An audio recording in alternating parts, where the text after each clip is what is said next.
भारत और रूस ने मिलकर बांग्लादेश पर किया बड़ा सर्जिकल स्ट्राइक। रूस ने काटे बांग्लादेश के हाथ, वहीं ऑस्ट्रेलिया ने तोड़े पैर। 3 देशों के जोरदार एक्शन से हिल गया पूरा बांग्लादेश। दोस्तों, बांग्लादेश को लेकर एक बेहद चौंकाने वाला खुलासा हुआ है। जैसे कि आप जानते हैं, बांग्लादेश में कट्टरपंथी ताकतें तेजी से उभर रही हैं और हिंदू समुदाय पर अत्याचारों की सीमा पार हो चुकी है। ताजा जानकारी के मुताबिक बांग्लादेश के एक वरिष्ठ पत्रकार ने दावा किया है कि मोहम्मद यूनुस एक नए आतंकी संगठन की नींव रखने की तैयारी कर रहा है, जिसका नाम है IRA यानी इस्लामिक रेवोल्यूशनरी आर्मी। इस संगठन को ईरान के IRGC इस्लामिक रिवोल्यूशनरी गार्ड्स की तर्ज पर तैयार किया जाएगा और इसमें आतंकियों को हिजबुल्लाह और हूती लड़ाकों की तरह खतरनाक ट्रेनिंग दी जाएगी। दूसरी बड़ी खबर यह है कि बांग्लादेश और पाकिस्तान के बीच फिर से नापाक गठजोड़ सामने आ रहा है। 1971 में जो पाकिस्तानी सेना बांग्लादेश से खदेड़ी गई थी,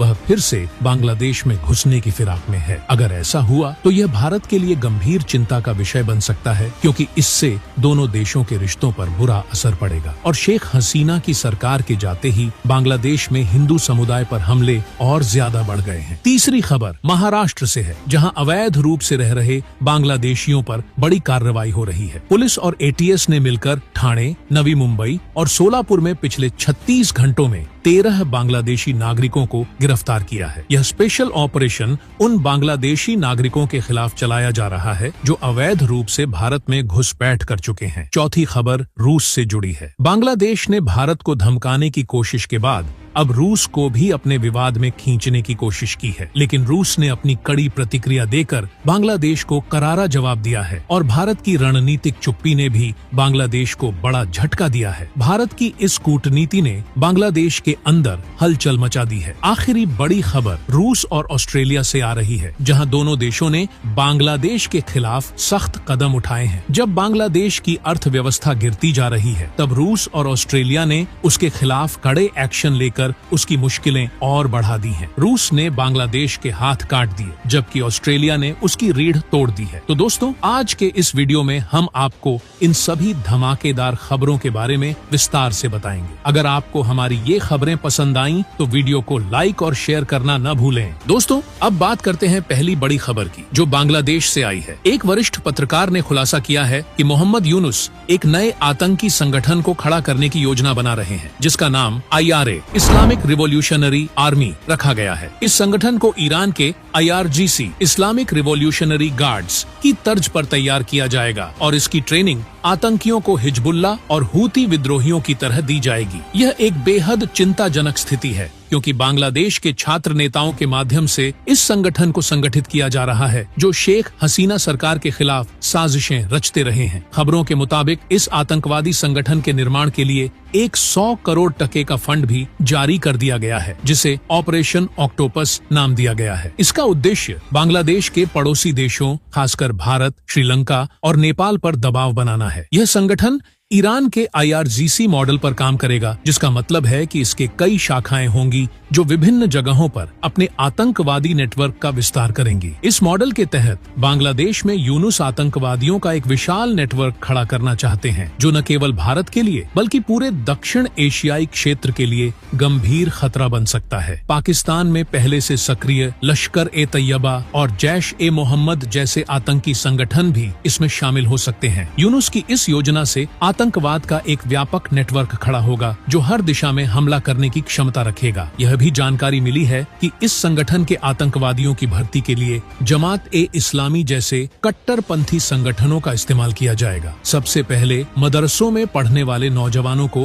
भर्ती किया जाएगा और फिर कॉलेज और विश्वविद्यालयों से पढ़े लिखे लोगों को कमांडर के रूप में शामिल किया जाएगा। यह योजना सिर्फ बांग्लादेश ही नहीं, बल्कि पूरे क्षेत्र के लिए गंभीर खतरा पैदा कर सकती है। इस आतंकी संगठन की फंडिंग के लिए ड्रग तस्करी का रास्ता चुना गया है, जिसमें ISI और यूनुस की सरकार पूरी तरह से शामिल है। ड्रग्स की तस्करी के लिए 2 मुख्य रूट तैयार किए गए हैं, एक मलक्का से होकर जापान और रूस की ओर और दूसरा दक्षिण अफ्रीका होते हुए अमेरिका और यूरोप तक। यह पाकिस्तान का पुराना तरीका है और अब यूनुस भी इसी रास्ते पर चल रहे हैं। यह पूरी स्थिति न केवल भारत के लिए बल्कि अंतर्राष्ट्रीय सुरक्षा के लिए भी गंभीर चिंता का विषय बन गई है। दोस्तों, इस बारे बारे में आपकी क्या राय है, हमें कमेंट बॉक्स में जरूर बताएं। दोस्तों, अब बढ़ते हैं दूसरी बड़ी खबर की ओर, जो पाकिस्तान से जुड़ी है। आपको याद होगा कि 1971 में बांग्लादेश की जमीन से भारत ने पाकिस्तानी सेना को खदेड़ा था, लेकिन अब वही पाकिस्तानी सेना 53 साल बाद एक बार फिर बांग्लादेश में दाखिल होने जा रही है। इस बार उनका मकसद नरसंहार नहीं, बल्कि बांग्लादेशी सैनिकों को ट्रेनिंग देना है। जी हाँ, अब बांग्लादेश पूरी तरह से पाकिस्तान का साथी बन चुका है और पाकिस्तान वहाँ के सैनिकों को जंग की ट्रेनिंग देने जा रहा है। यह वही पाकिस्तानी सेना है जिसने 1971 में भयानक नरसंहार को अंजाम दिया था, लेकिन आज वह बांग्लादेशी सैनिकों के लिए दोस्त बनकर आ रही है। इससे भारत के लिए गंभीर खतरा पैदा हो सकता है, क्योंकि दोनों देशों के बीच संबंध अब और गहरे होते जा रहे हैं। हाल ही में मिस्र के काहिरा में हुई G8 शिखर वार्ता में पाकिस्तानी प्रधानमंत्री शाहबाज शरीफ और बांग्लादेश की अंतरिम सरकार के प्रमुख मोहम्मद यूनुस ने आपसी रिश्तों को मजबूत करने की बात की थी। उन्होंने 1771 के विवादों को सुलझाने की भी चर्चा की और अब यह नतीजा सामने आ रहा है कि पाकिस्तानी सेना बांग्लादेश में ट्रेनिंग देने के लिए जा रही है। मीडिया रिपोर्ट्स के अनुसार बांग्लादेश ने अपने सैनिकों को युद्ध की ट्रेनिंग देने के लिए पाकिस्तान की मदद मांगी है। फरवरी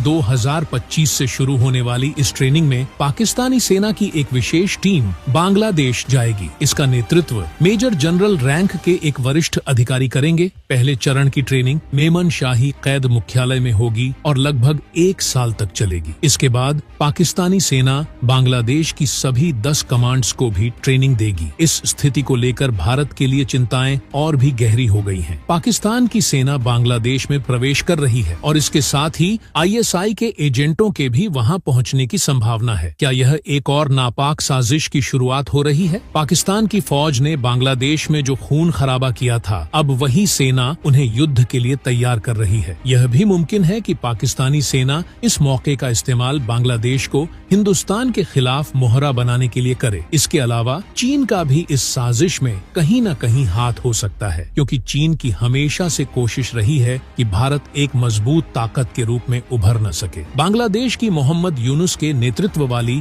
अंतरिम सरकार पहले ही पाकिस्तान को अपना प्रमुख साझेदार बना चुकी है। हाल ही में पाकिस्तान के साथ गोला बारूद खरीदने और समुद्री व्यापार शुरू करने जैसे फैसले भी किए गए हैं। अब पाकिस्तानी सेना और ISI की बांग्लादेश में एंट्री हो रही है, जो भारत के लिए एक बड़ा खतरा बन सकता है। तो दोस्तों, इस पर भारत को क्या कदम उठाने चाहिए? आप अपनी राय हमें कमेंट में जरूर बताइएगा। अब बढ़ते हैं तीसरी अहम खबर की ओर, जो महाराष्ट्र से आ रही है। महाराष्ट्र में अवैध तरीके से रह रहे बांग्लादेशी घुसपैठियों पर कार्रवाई तेज कर दी गई है। पुलिस के साथ साथ ATS भी इस ऑपरेशन में जुट गई है। पिछले 36 घंटों के दौरान ठाणे, नवी मुंबई और सोलापुर में चलाए गए एक स्पेशल ऑपरेशन में 13 बांग्लादेशी नागरिकों को गिरफ्तार किया गया है। इनमें 7 पुरुष और 6 महिलाएं शामिल हैं। इन घुसपैठियों ने फर्जी आधार कार्ड बनवाकर भारतीय पहचान पत्र हासिल कर लिए थे और इन्हीं दस्तावेजों के जरिए ये लोग यहाँ अवैध रूप से रह रहे थे। पुलिस ने इनके खिलाफ पासपोर्ट एक्ट के तहत भी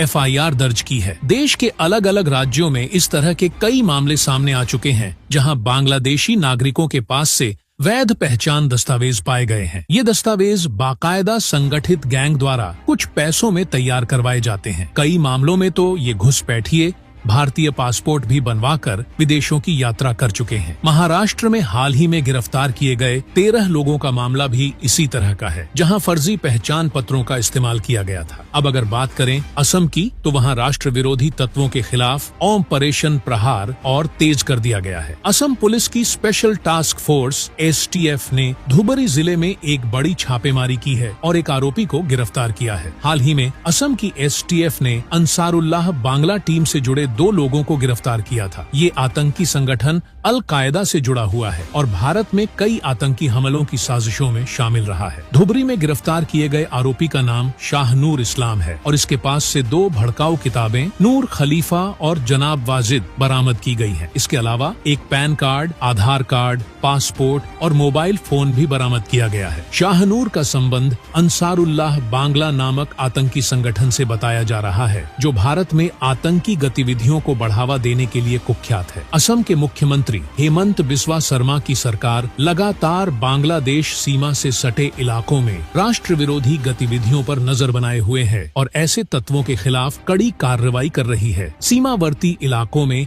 अवैध घुसपैठ और आतंकी गतिविधियों पर नकेल कसने के लिए इस तरह की कार्रवाई बेहद जरूरी हो गई है। तो दोस्तों, महाराष्ट्र और असम में हो रही इन कार्रवाइयों पर आपकी क्या राय है, हमें कमेंट में जरूर बताइएगा। अब चलते हैं चौथी महत्वपूर्ण खबर की ओर, जो रूस और बांग्लादेश से जुड़ी है। बांग्लादेश की स्थिति लगातार खराब होती जा रही है और अब उसने भारत के बाद रूस को भी विवाद में घसीट लिया है। इस बार रूस ने खुलकर बांग्लादेश की आलोचना की है और भारत ने कूटनीतिक खामोशी से बांग्लादेश को तगड़ा झटका दिया है। रूस की सख्त प्रतिक्रिया और भारत की मौन कूटनीति से बांग्लादेश में हड़कंप मच गया है। दरअसल रूस बांग्लादेश में पहला न्यूक्लियर पावर प्लांट बना रहा है, जिसका नाम है रूपपुर न्यूक्लियर पावर प्लांट। इस परियोजना में कुछ भारतीय कंपनियां भी शामिल हैं। यह प्रोजेक्ट शेख हसीना की सरकार के दौरान शुरू हुआ था और तेजी से काम चल रहा था, लेकिन शेख हसीना के तख्ता पलट के बाद यह प्रोजेक्ट रुकने की कगार पर है। बांग्लादेश के एंटी करप्शन कमीशन ने आरोप लगाया है कि शेख हसीना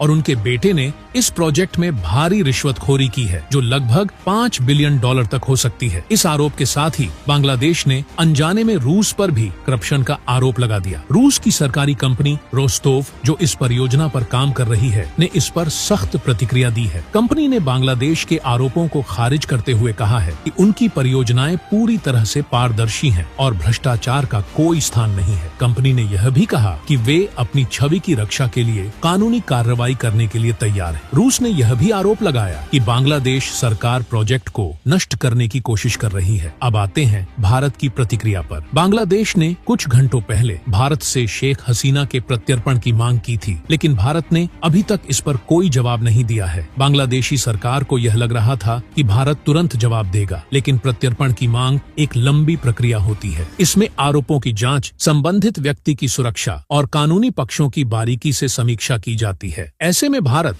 जल्दबाजी में कोई प्रतिक्रिया देने के लिए बाध्य नहीं है, खासकर जब मोहम्मद यूनुस की सरकार चुनी हुई सरकार नहीं है। भारत की इस खामोशी से बांग्लादेश की यूनुस सरकार बौखला गई है और बांग्लादेशी मीडिया में यह खबरें फैलने लगी हैं कि भारत उनकी प्रत्यर्पण मांग का जवाब नहीं दे रहा। यह स्थिति बांग्लादेश के लिए बेहद निराशाजनक साबित हो रही है। पहली बार भारत की खामोशी ने बांग्लादेश में जबरदस्त शोर मचा दिया है और यह देखना दिलचस्प होगा कि आगे क्या होता है। आपकी क्या राय है इस विवाद पर, कमेंट बॉक्स में जरूर बताइए। अब पांचवी महत्वपूर्ण खबर पर आते हैं, जो रूस और ऑस्ट्रेलिया से जुड़ी है। बांग्लादेश की गिरती अर्थव्यवस्था के बीच रूस और ऑस्ट्रेलिया ने उसके खिलाफ सख्त कदम उठाए हैं। रूस ने बांग्लादेश से $630 मिलियन का इंटरेस्ट तुरंत चुकाने की मांग की है, जो उसने न्यूक्लियर पावर प्लांट प्रोजेक्ट के लिए लोन के रूप में दिया था। यह लोन 2015 में दिया गया था और अब रूस ने शेख हसीना के हटने के बाद अचानक यह मांग की है। इस कदम से बांग्लादेश की हालत और खराब हो गई है, क्योंकि उसकी अर्थव्यवस्था पहले से ही दबाव में है। वहीं ऑस्ट्रेलिया ने बांग्लादेश के मानवाधिकार रिकॉर्ड पर तीखी आलोचना की है। ऑस्ट्रेलिया के मंत्री क्रिस बोवेन ने बांग्लादेश में हिंदुओं और अन्य अल्पसंख्यकों के खिलाफ हो रहे अत्याचारों का मुद्दा उठाया, जिसमें उन्होंने बताया कि बांग्लादेश में सैकड़ों घरों, दुकानों और पूजा स्थलों को नुकसान पहुंचाया गया है। यह बांग्लादेश के लिए अंतर्राष्ट्रीय मंच पर बड़ी बेइज्जती साबित हुई है। यह घटनाक्रम बांग्लादेश के लिए न केवल आर्थिक बल्कि राजनीतिक और सामाजिक संकट को भी बढ़ावा देता है। आपकी इस मुद्दे पर क्या राय है, कमेंट बॉक्स